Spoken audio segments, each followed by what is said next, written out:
Salmo 46. Deus é nosso refúgio e fortaleza, socorro bem presente nas tribulações. Portanto, não temeremos, ainda que a terra se transtorne e os montes se abalem nos seios dos mares. Ainda que as águas tumultuem e espumergem, e na sua fúria os montes estremeçam. Há um rio cujas correntes alegram a cidade de Deus, o santuário das moradas do Altíssimo. Deus está no meio dela, jamais será abalada. Deus a ajudará desde a antemanhã. Bramam nações, reinos se abalam, ele faz ouvir a sua voz e a terra se dissolve. O Senhor dos exércitos está conosco, o Deus de Jacó é o nosso refúgio. Vinde, contemplai as obras do Senhor, que assolações efetuou na terra. Ele põe em termo a guerra até os confins do mundo. Quebra o arco e despedaça a lança. Queima os carros no fogo. Aquietai-vos e sabei que eu sou Deus. Sou exaltado entre as nações. Sou exaltado na terra. O Senhor dos exércitos está conosco. O Deus de Jacó é o nosso refúgio. É um salmo lindíssimo. Salmo 46 é um hino que exala confiança e segurança inabaláveis em Deus, mesmo diante de maiores crises e de caos. Ainda que um exército se levante contra mim, não temerei, diz o salmista. A mensagem central é que, porque Deus está presente com o seu povo, eles não precisam temer. Deus é o nosso refúgio e fortaleza. Ele é uma poderosa declaração de que a verdadeira segurança não se encontra na instabilidade do mundo ou na força humana, mas na presença constante e no poder soberano de Deus. Lembremos que o Senhor Jesus nos disse: estou convosco todos os dias até a consumação do século. Muitas vezes, nossa vida se encontra como a letra do hino 254 do nosso hinário, o Novo Cântico. Mestre, o mar se revolta e as ondas nos dão pavor. O céu se reveste de trevas, não temos um Salvador. Não se te dá que morramos? Podes assim dormir? Se a cada momento nos vemos já prestes a submergir. Mestre, tão grande tristeza me quer hoje consumir. Na dor que perturba a minha alma, te imploro, vem me acudir. De ondas do mal que me encobrem, quem me virá valer? Não tardes, bom mestre, estou quase a perecer. Esse hino, a gente muitas vezes se identifica com ele nas várias situações desagradáveis da vida. Se nos sentimos assim, este salmo nos aponta uma solução em meio às adversidades. O tema é: Deus está conosco. Vamos dizer? Deus está conosco. Porque Deus está conosco, nós podemos afirmar: devemos então recorrer a Ele nos momentos difíceis. O que é que devemos fazer? Busquei ao Senhor e Ele me acolheu, livrou-me de todos os meus temores. Vamos dizer o versículo 1? Deus é o nosso refúgio e fortaleza, socorro bem presente nas tribulações. Nesta vida, passamos por experiências amargas, independentemente de nossas convicções religiosas. Não importa se a pessoa é crente ou não. Todos experimentam adversidades. Não estamos isentos de passarmos por determinado tempo, por situações de bastante desconforto. O Senhor Jesus nos ensinou e vai projetar aí, leiam comigo João 16, 33. Estas coisas vos tenho dito, para que tenhas paz em mim. No mundo passais por aflições, mas tende bom ânimo, eu venci o mundo. Nós iremos passar por dificuldades. Vou me tornar crente. Não vai livrá-lo da dificuldade. Talvez até aumente a sua dificuldade. Não está projetando não, tá? Meus irmãos, há irmãos nossos que estão vivendo em países que são contrários à fé. Estão sendo encarcerados, torturados, passando privações e mortos.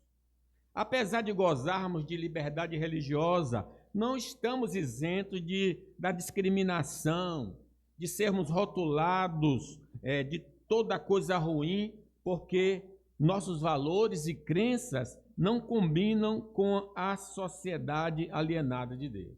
Homofóbico e coisas desse tipo são ditas a nosso respeito porque nós temos uma crença e temos um comportamento diferente dessas pessoas.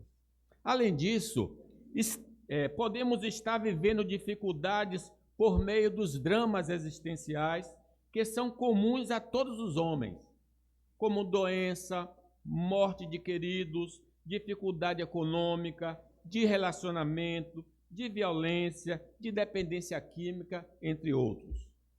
Mas, quando nós examinamos as Escrituras e deixamos aquele olhar romântico das Escrituras para ler a Escritura como realidade, vocês vão perceber, nós vamos perceber que os irmãos experimentaram essas situações. Filipenses, que está exposto aí, veja o que diz Paulo falando aos irmãos de Filipos: visto que ele tinha saudade de todos vós, Epafrodito, ele está se referindo a Epafrodito, e estava angustiado porque ouviste que ele adoeceu. Crente adoece, irmão. Crente também fica doente. Crente fica com doenças muito sérias. Continua Paulo: com efeito, adoeceu mortalmente. Deus, porém, se compadeceu dele, e não somente dele, mas também de mim, para que eu não tivesse tristeza sobre tristeza. Por isso, tanto mais me apresso em mandá-lo, para que, vendo-o novamente, vos alegreis e eu tenha menos tristeza. Então veja o estado emocional do apóstolo Paulo. Já estava preso, aí Epafrodito fica doente à morte, ele entra em crise, desânimo, mas na misericórdia de Deus, Deus dá saúde a Epafrodito e Paulo encontra alívio. Mas não importa se nossas aflições são espirituais ou terrenas. Podemos e devemos recorrer ao Senhor, porque Ele está conosco. O versículo 1 diz: Deus é o nosso refúgio e fortaleza, socorro bem presente nas tribulações.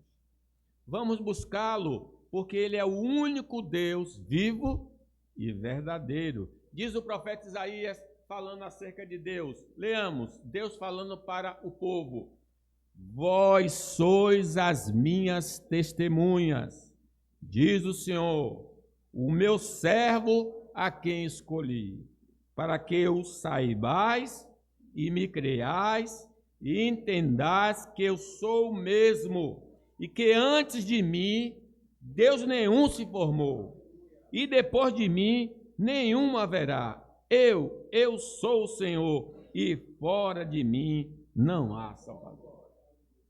Por isso que devemos recorrer a Deus. Ele pode. Ele criou, Ele sustenta todas as coisas através do seu amado Filho, o Senhor Jesus Cristo. O livro de Hebreus nos revela que Jesus é este mantenedor, sustentador de todas as coisas. Hebreus 2:1 diz, nesses últimos dias se refere desde a primeira vinda de Cristo até o retorno dele, são os últimos dias.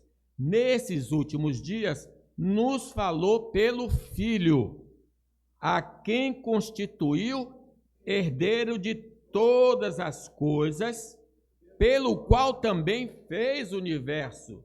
Ele, Jesus, que é o resplendor da glória e a expressão exata do seu ser, ele é igual a Deus. Eu e o Pai somos um, sustentando todas as coisas pela palavra do seu poder, depois de ter feito a purificação dos pecados, assentou-se à direita da majestade nas alturas. Segundo a soberana vontade divina, ele pode realizar o que lhe pedimos, se for para o louvor da sua glória e benefício da nossa vida. Sim, Deus pode fazer qualquer coisa, mas ele só o fará se for para a sua glória e seu louvor.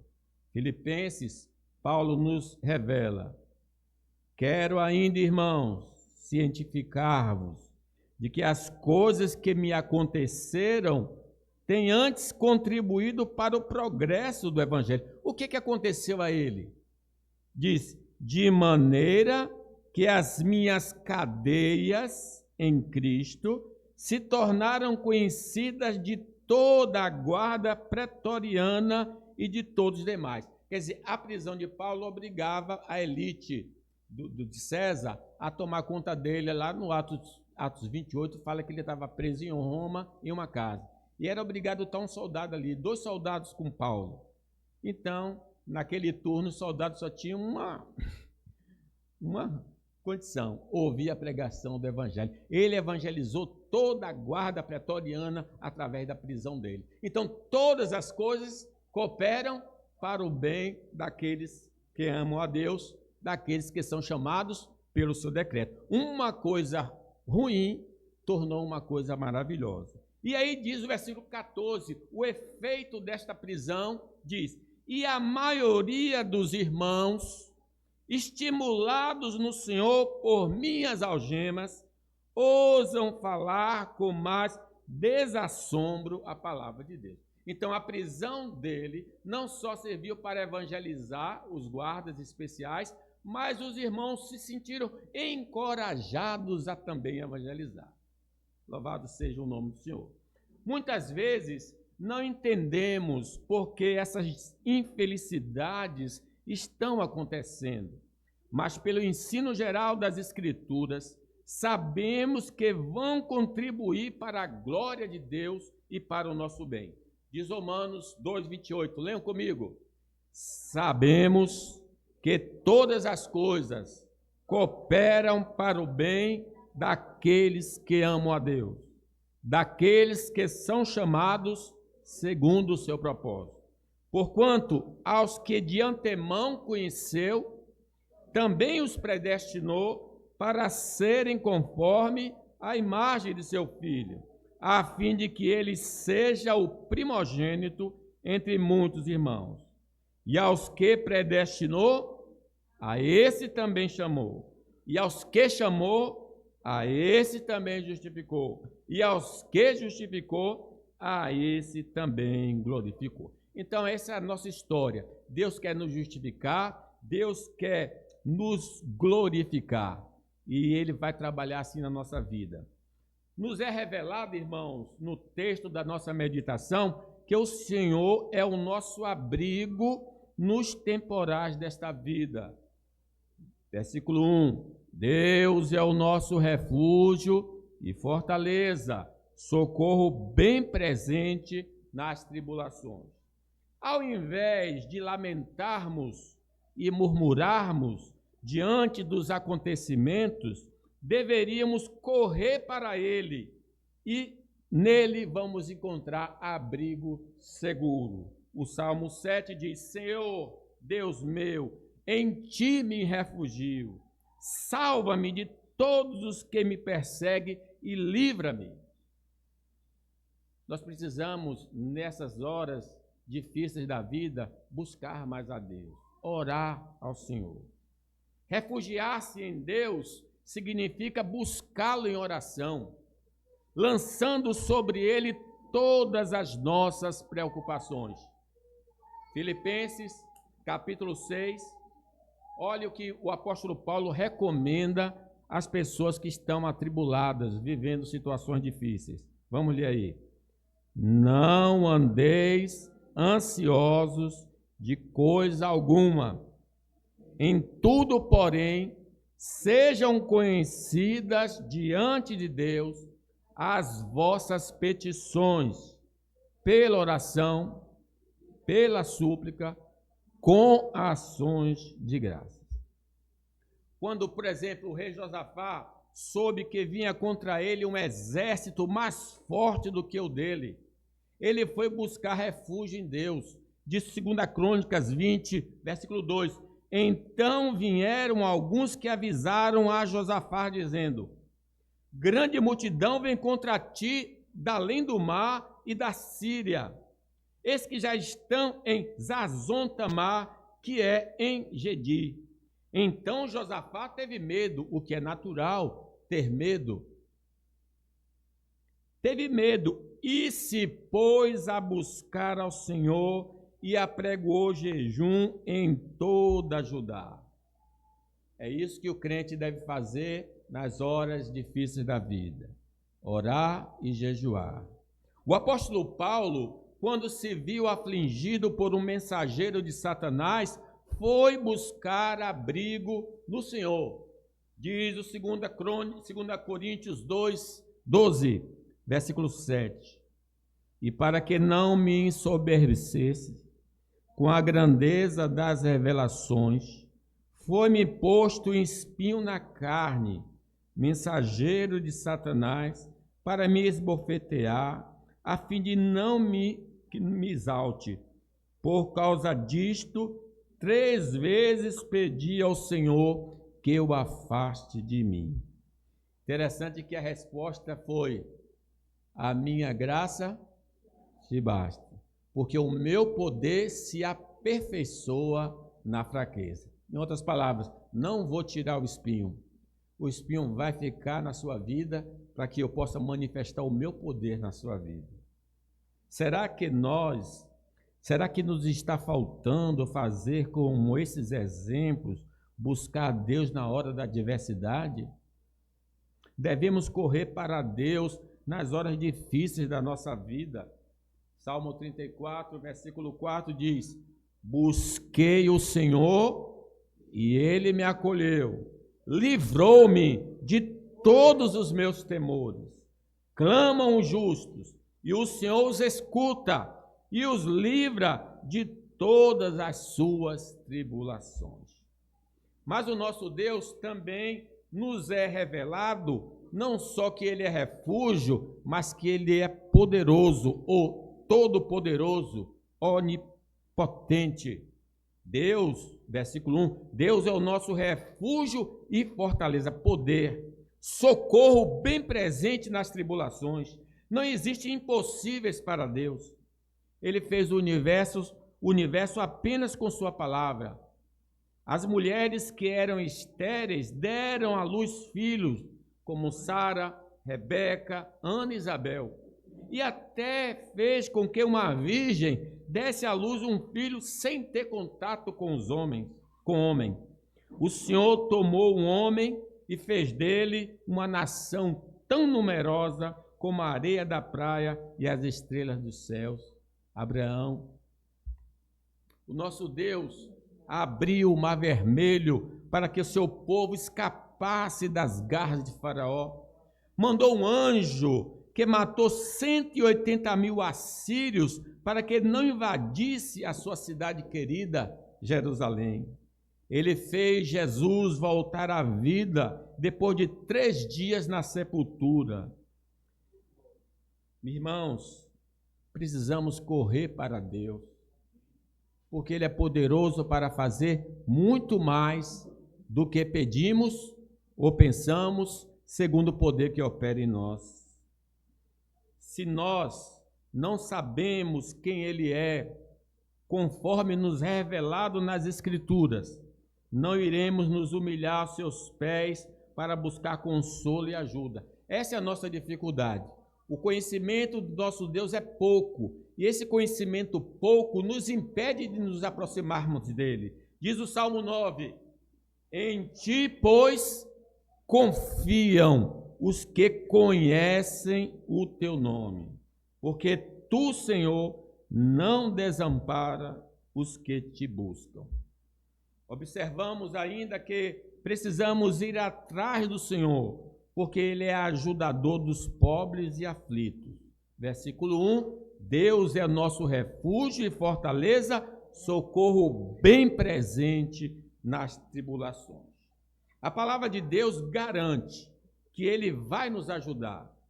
Não será de acordo com o nosso relógio, nem da maneira que desejamos, mas o Senhor não nos desamparará. Salmo 34, versículo 6.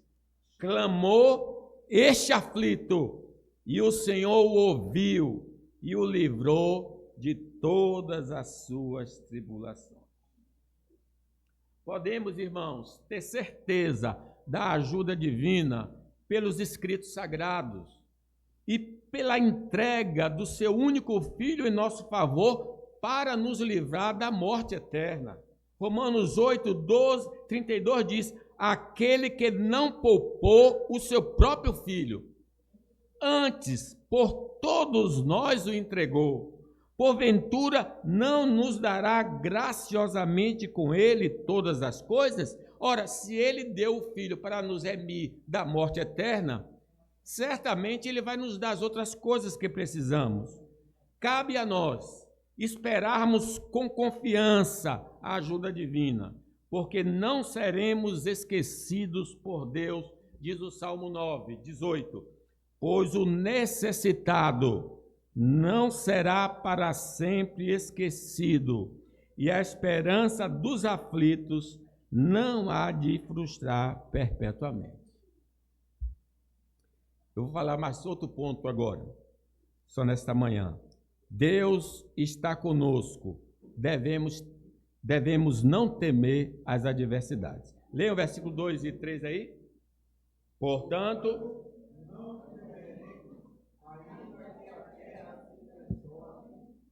montes no mar, ainda que as águas tumultuem e espurmergem, e na sua fúria os montes se estremeçam. Eu creio, aí eu não temo. Eu creio, não tema. Não se turbe o vosso coração. Credes em Deus, credes também em mim. Quando nós temos uma visão correta de quem é Deus e de que nós somos parte do seu povo e de sua família, teremos segurança em qualquer situação. Você é de Deus, nós somos de Deus. Você está debaixo do guarda-chuva divino. O Salmo 27 diz: o Senhor é a minha luz e a minha salvação. De quem terei medo? O Senhor é a fortaleza da minha vida. A quem temerei? Ainda que um exército se acampe contra mim, não se atemorizará o meu coração. E se estourar contra mim a guerra, ainda assim terei confiança. Claro que ele só pode declarar assim quando ele está de bem com Deus, quando ele está crescendo na graça, no conhecimento do Senhor. Porém, se temos essas informações de quem é Deus, mas duvidamos, seremos atemorizados por qualquer tipo de dificuldade. Eu tenho uma informação, mas ela não está no coração. Guardei a tua palavra no coração para não pecar contra ti. Diz o evangelista João, capítulo 20. Ao cair da tarde daquele dia, o primeiro da semana, trancada as portas da casa onde estavam os discípulos, com medo dos judeus, veio Jesus, pôs-se no meio e disse-lhes: paz seja convosco. Meus irmãos, percebam, eles estavam com medo de morrer. Mas quando da descida do Espírito Santo, eles foram pregar, mesmo com ameaça de morte, eles importam obedecer a Deus do que aos homens. A coragem que vem do Espírito Santo de Deus. Por isso, necessitamos estudar as Escrituras para o fortalecimento da nossa fé, para estarmos aptos para enfrentar qualquer tipo de situação com coragem e ânimo. Mateus 7 diz: todo aquele, pois, que ouve estas minhas palavras e as pratica, será comparado a um homem prudente que edificou a sua casa sobre a rocha, é Cristo. E caiu a chuva, transbordaram os rios, sopraram os ventos e deram com ímpeto contra aquela casa, que não caiu, porque fora edificada sobre a rocha. Sendo assim, teremos a mesma fé que o salmista demonstrou no versículo 2. Portanto, não temeremos, ainda que a terra se transtorne e os montes se abalem no seio dos mares. Ainda que as águas tumultuem, se pormergem e na sua fúria os montes estremeçam. Estaremos aptos para enfrentar situações que procuram abalar os pilares da fé e da existência humana. O terremoto das dúvidas contra nossas crenças vai acontecer ao longo da nossa vida neste mundo caído. Por darmos ouvidos às vozes estranhas e não à palavra do Senhor, seremos sacudidos quanto à fé que professamos. Paulo fala que a igreja da região da Galácia tinha perdido a fé. E eu leio aqui para vocês Gálatas 1. Admira-me que estejais passando tão depressa daquele que vos chamou a graça de Cristo para outro evangelho, o qual não é outro, senão que há alguns que vos perturbam o terremoto, o falso ensino, e querem perverter o evangelho de Cristo. Mas ainda que nós, o mesmo anjo vindo do céu, vos pregue evangelho que vá além do que nós temos pregado, seja maldito. Assim como já dissemos, e agora repito, se alguém vos pregar evangelho que vá além daquele que recebeste, seja anátema. Muitos que estão na igreja, mas não se firmaram na verdade, vão perder a fé. E crentes que não examinam as escrituras regularmente, irão se desviar temporariamente do caminho, por dar ouvido aos profetas do engano. Timóteo capítulo 4, 1 Timóteo. Vamos ler aí?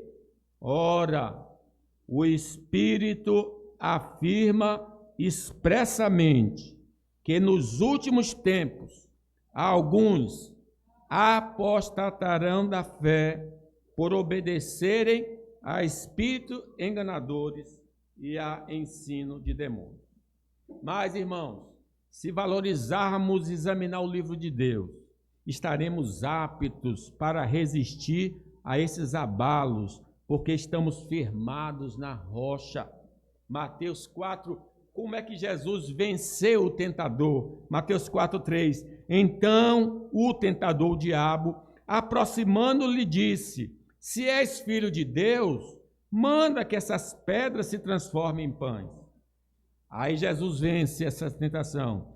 Jesus, porém, respondeu: está escrito, não só de pão viverá o homem, mas de toda a palavra que procede da boca de Deus. Outra área em que nós nos sentimos geralmente abalados é na ética cristã.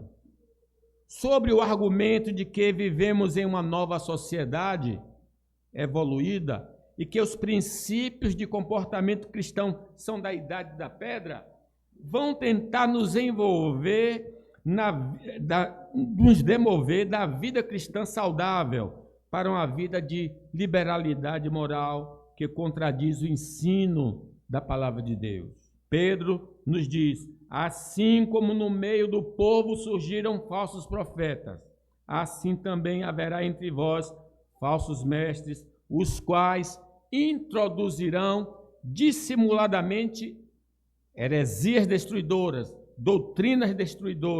doutrinas erradas, até ao ponto de renegar o soberano Senhor, que os resgatou, trazendo sobre si mesmo repentina destruição. E o efeito dessa pregação maligna.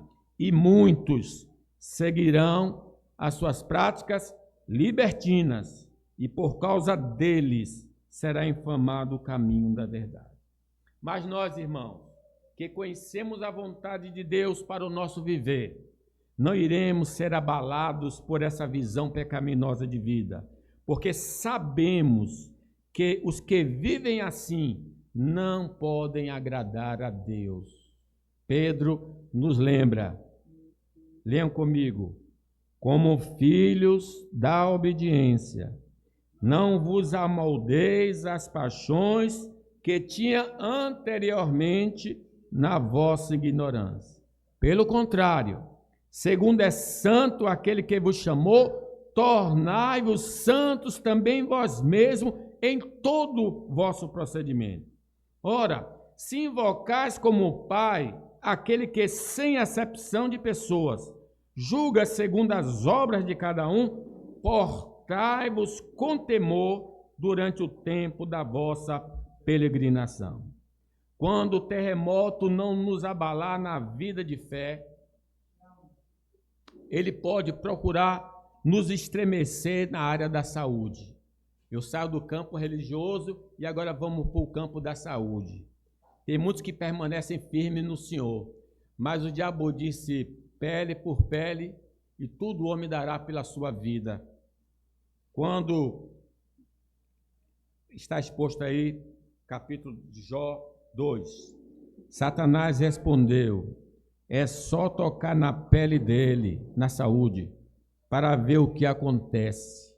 As pessoas não se importam de perder tudo, desde que conserve a própria vida. Agora, se estenderes a mão e feris o corpo dele, verás como ele, sem nenhum respeito, te amaldiçoará.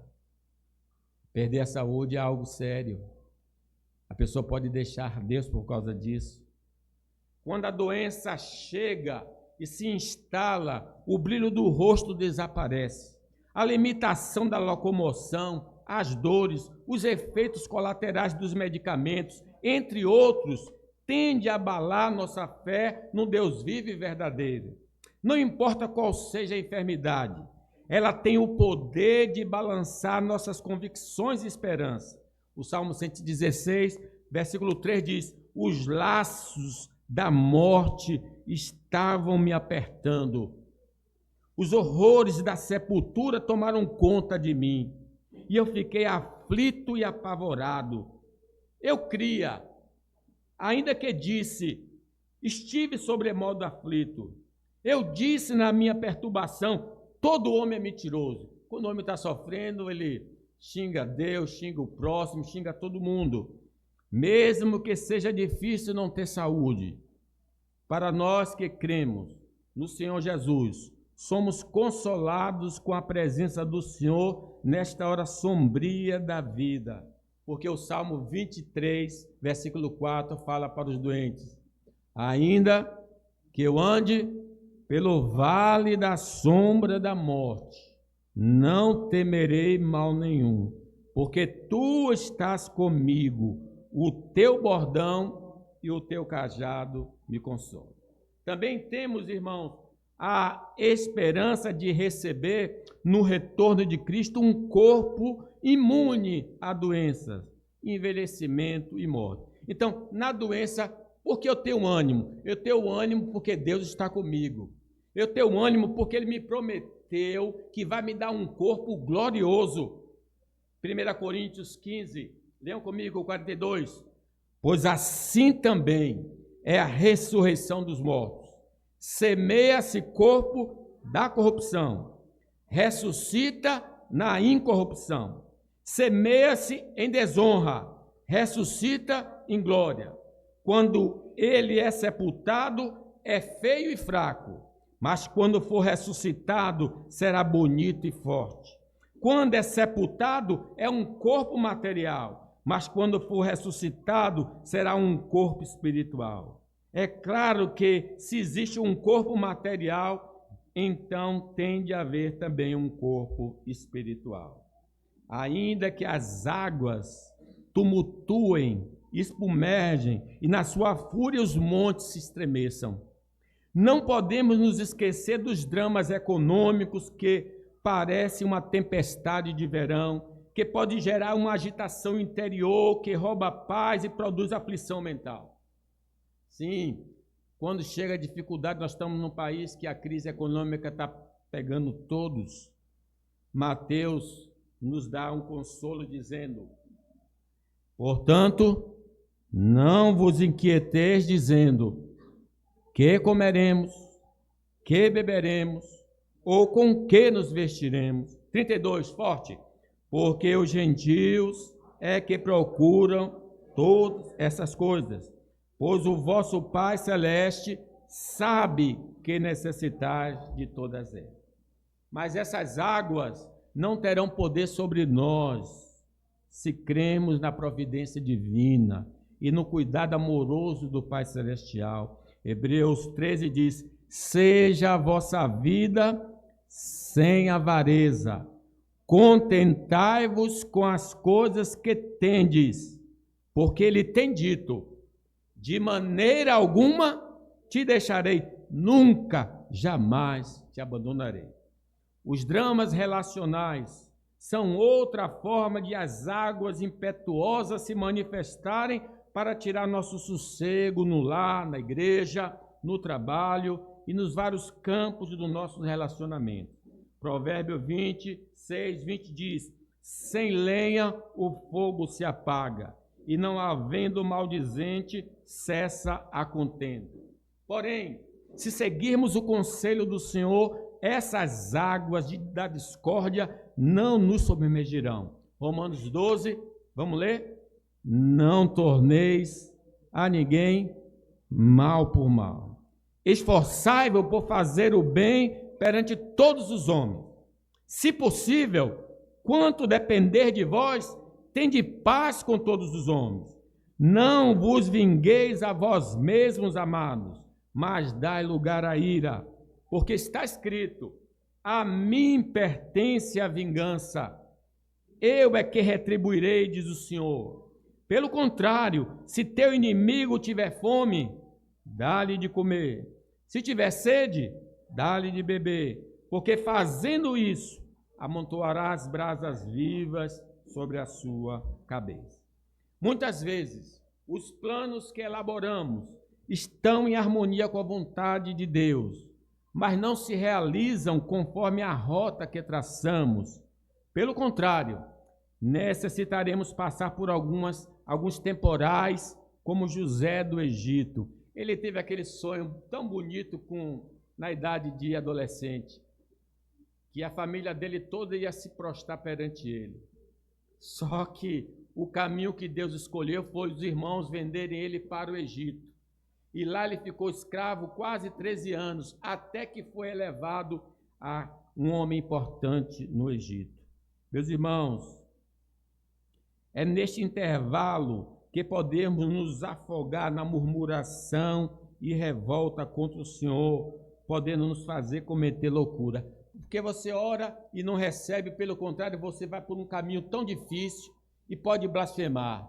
Não blasfeme não, porque é Deus trabalhando na sua vida. Para vencermos esse temporal, precisamos cantar como o cantor sacro: as tuas mãos dirigem meu destino. Ó Deus de amor, que seja sempre assim. Teus são os meus poderes, minha vida. Em tudo, eterno Pai, dispõe de mim. Meus dias sejam curtos ou compridos, passados em tristezas ou prazer, em sombra ou luz, de acordo com teu plano. É tudo bom se vem do teu querer. Deus tem um plano para a nossa vida. Ninguém poderá detê-lo, ninguém poderá frustrá-lo. Sua vontade para nós sempre será a melhor. Romanos 12, 2. E não vos conformeis com este século, mas transformai-vos pela renovação da vossa mente, para que experimenteis qual seja boa, agradável e perfeita vontade de Deus. Portanto, não temeremos, diz o salmista, ainda que a terra se transtorne e os montes se abalem no seio dos mares, ainda que as águas tumultuem e espumergem e na sua fúria os montes estremeçam. Se você quer saber mais, eu vou falar de noite, segunda parte. Deus nos abençoe. Fiquemos